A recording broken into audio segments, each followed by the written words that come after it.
अस्सलाम वालेकुम dear student. अब हम नेक्स्ट टॉपिक डिस्कस करेंगे जो है टाइप्स ऑफ न्यूक्लियर रिएक्टर।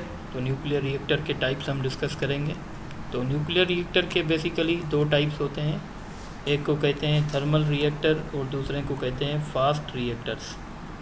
अब थर्मल रिएक्टर हम ऐसे समझेंगे, जैसे आप सब जानते हैं कि फिशन करने के लिए यूरेनियम को सिलो न्यूट्रॉन्स चाहिए, और जब यूरेनियम फिशन कर रही होती है तो जो न्यूट्रॉन हमारे पास आते हैं वो फास्ट न्यूट्रॉन होते हैं।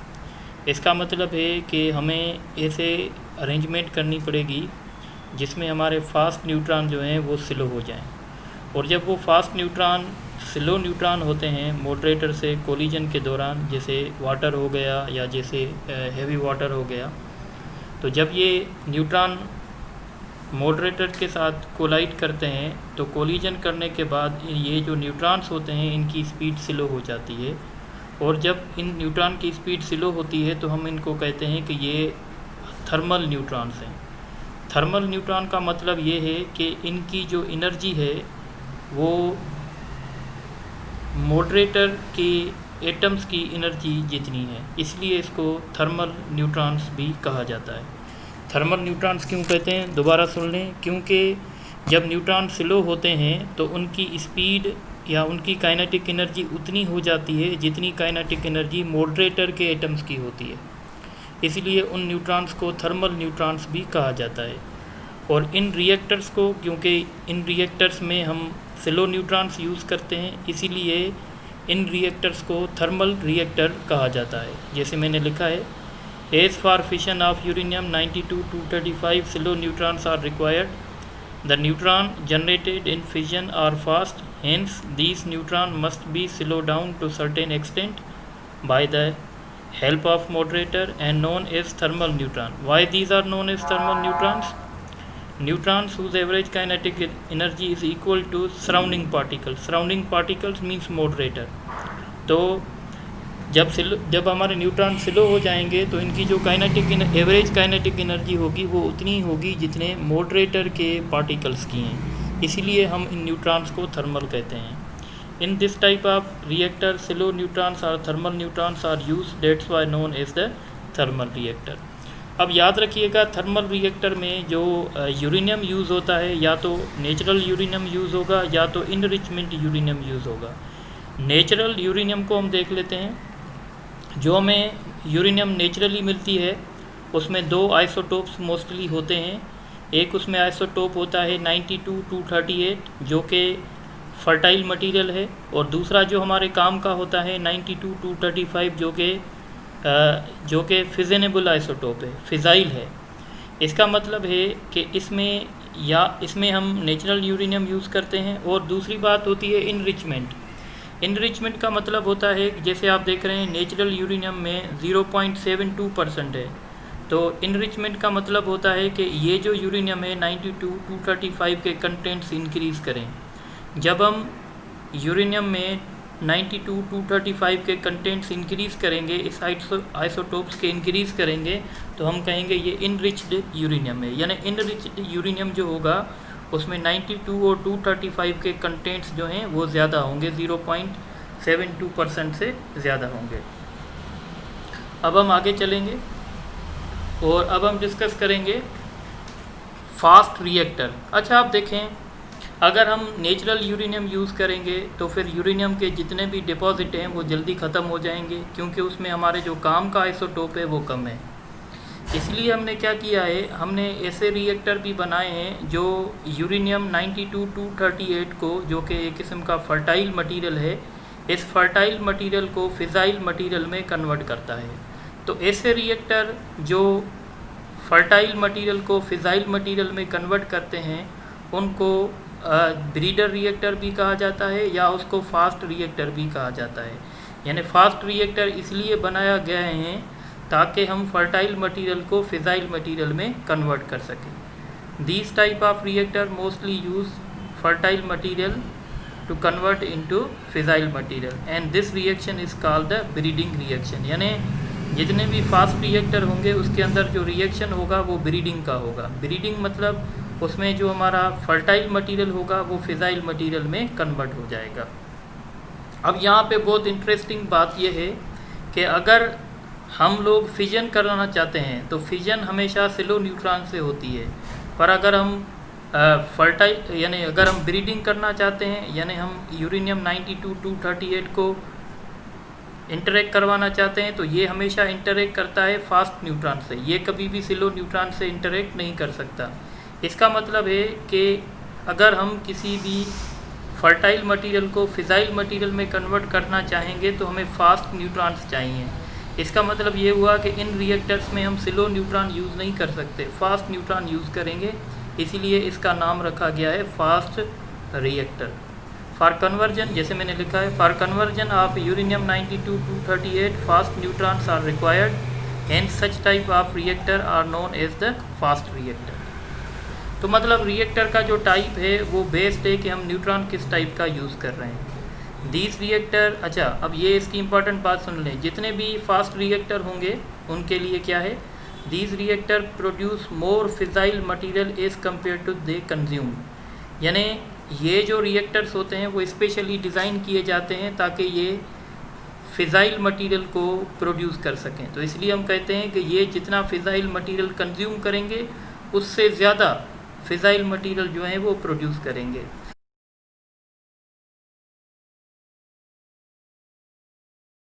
अच्छा, आप ये बात भी नोट कर लें कि ऐसे रिएक्टर्स में हम मॉडरेटर यूज़ नहीं करते, क्योंकि मॉडरेटर जो है वो न्यूट्रॉन को स्लो करते हैं, और यहाँ पे हम कभी भी नहीं चाहेंगे कि हमारा न्यूट्रॉन स्लो हो, क्योंकि हम ब्रीडिंग करवाना चाहते हैं, ब्रीडिंग के लिए हमें फास्ट न्यूट्रॉन चाहिए। अब ये रिएक्शन में दिखा रहा हूँ ब्रीडिंग रिएक्शन कैसे हो रहा है, तो देखें, इन this type of reactor uranium 238 absorb neutron, uranium 238 neutron को एब्जॉर्ब करेगा, और जैसे ही ये न्यूट्रॉन को एब्जॉर्ब करेगा ये बीटा नेगेटिव इमिशन करेगा, और इसी के साथ ये नेप्थोलियम में कन्वर्ट हो जाएगा। अब नेप्थोलियम एक रेडियो एक्टिव है, ये फर्दर बीटा नेगेटिव इमिशन करेगा और ये प्लूटोनियम में कन्वर्ट हो जाएगा। और प्लूटोनियम जो है हमारा वो एक किस्म का फिजाइल मटेरियल है, और ये हमारा एक फर्टाइल मटेरियल था। तो आपने देखा कि हमने फर्टाइल मटेरियल को फिजाइल मटेरियल में कन्वर्ट कर दिया है। इस रिएक्शन को दोबारा देखें, इस रिएक्शन को कहते हैं ब्रीडिंग रिएक्शन। ब्रीडिंग कैसे हुई देखें, यूरेनियम 92-238 है, इसने एक न्यूट्रॉन एब्जॉर्ब किया, जैसे ये न्यूट्रॉन एब्जॉर्ब करेगा तो ये अब रेडियो एक्टिव बन जाएगा, और अब ये इमिशन करेगा, बीटा नेगेटिव इमिशन करेगा, और ये नेप्थोलियम में कन्वर्ट हो जाएगा। नेप्थोलियम एक किस्म का रेडियो एक्टिव मटीरियल है, ये फिर से बीटा नेगेटिव इमिशन करेगा और ये प्लूटोनियम में कन्वर्ट हो जाएगा। तो आपको पता है प्लूटोनियम जो हमारा है, प्लूटोनियम जो है हमारा वो भी एक किस्म का फर्टाइल मटेरियल है। तो हमने फिजाइल मटेरियल है, तो आपने देखा हमने फर्टाइल मटेरियल को फिजाइल मटेरियल में कन्वर्ट कर लिया है, और यही काम होता है फास्ट रिएक्टर का, या हम इसको फास्ट ब्रीडर रिएक्टर भी कहते हैं। ये सारा केस हम यहाँ पे दिखा रहे हैं। अब ये आप देखें, इसने एक न्यूट्रॉन एब्जॉर्ब कर दिया 238-92, तो ये बन गया 239-92। अब फिर ये अनस्टेबल न्यूक्लियाई जो है ये नेप्थोलियम में कन्वर्ट हो गया, इसने बीटा नेगेटिव इमिशन की, और फिर नेप्थोलियम जो कि रेडियो एक्टिव है उसने 2.4 डेज़ के बाद फिर से रेडियो एक्टिविटी की, यानी बीटा नेगेटिव इमिशन किया, और ये कन्वर्ट हो गया है प्लूटोनियम में। ये तस्वीर है जो आपको एक कॉन्सेप्ट दे रहा है। अच्छा, in these types of reactor water can not be use as a coolant.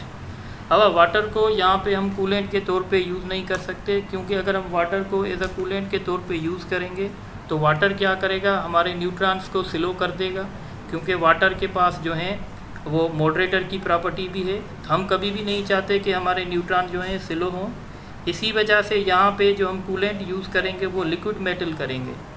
Liquid metal यानी सोडियम मेटल मोल्टेन स्टेट में हम एज अ कूलेंट के तौर पे यूज़ करेंगे।